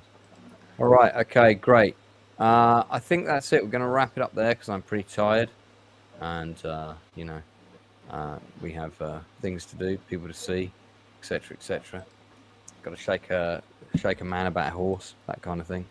So thanks for popping in. Thanks for coming on. Last minute, my panelists, particularly Rachel Perciott, only your second show of 250 as contracted, so great to be knocking those off. Northern and Stupenzo, great to have you. Thanks also to Toxic, who was on earlier. Yeah, it is on BBC iPlayer, so I have been checking that out. The first 2 episodes are available. I am going to watch those shortly. That's it from us. Now, a couple of important announcements, though. One of them is my Sunday show will be returning, so not only can you can tune in to whatever we're up to, and then you can jump over to Stupenzo's channel, which will probably be starting as we're wrapping up. And his channel may or may not include women jumping into swimming pools with spandex on. We did that. We did do that yesterday. Yeah. Yeah. I'm going to be on Nadia's channel in about 2 hours on her 1-year anniversary party stream. Oh man, I'd love to pop on that, but I would definitely be comatose by then, I reckon. Go to bed. Yeah. But it's okay. if I'm not, it'd be great to. I think I'm also going to be on B-Sides Friday. B-Sides will be Friday. Okay. As always. Oh, that's going to be fun. What's happening on B-Sides on Friday? What We're are they watching talking some kind of I don't know a lot about it. Something with hot chicks hitchhiking or something or other. I don't know. about? Hot Chicks Hitchhiking, the movie. There'll be babes in it. I'm thinking, based on what I All right. understand. Well, I'm going to let my panelists head off to bed. So if you're new to the channel, thank you very much for subscribing. Please do so because it helps the channel grow. We want to get to 10,000 subs as soon as possible. If you're a creative and you work in any of the creative industries, I would probably like to interview you on my industry interviews. Got loads more of those coming up. I just booked about another 10 guests in the last week. Guess where they're coming from? So, yeah, I will be doing a special stream about Unity in the Sun, which is the rave event I've just got back from in Corfu. That will probably be later this week. It will be a special one-off kind of breakdown and review. I've got a blog coming out about that as well. I haven't written a blog for a while. And, of course, I've got a new book coming out in September. Don't forget, you can also get my last book, Silver Screen Journeys, currently on Amazon, along with 14 other titles. Okay, so don't forget to call the people that you care about. Tell them that you love them, and we will speak to you real soon.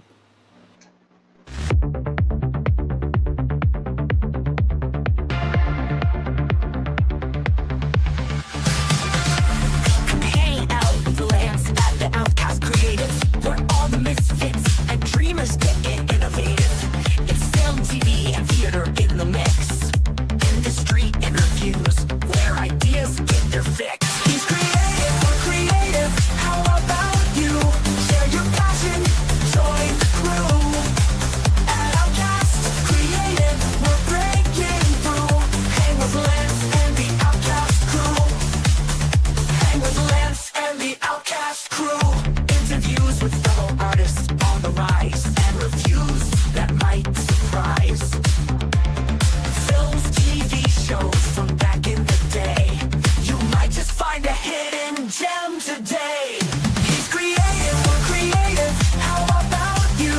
Share your passion, join the crew. At Outcast, creative, we're breaking through. Hang with Lance and the Outcast crew. Hang with Lance and the Outcast crew. Filmmakers, comic book creators, stand up proud. Actors, musicians, board game designers, be loud. At Outcast Creative, amazing's the word. He even interviewed the legend, Galen Hurd.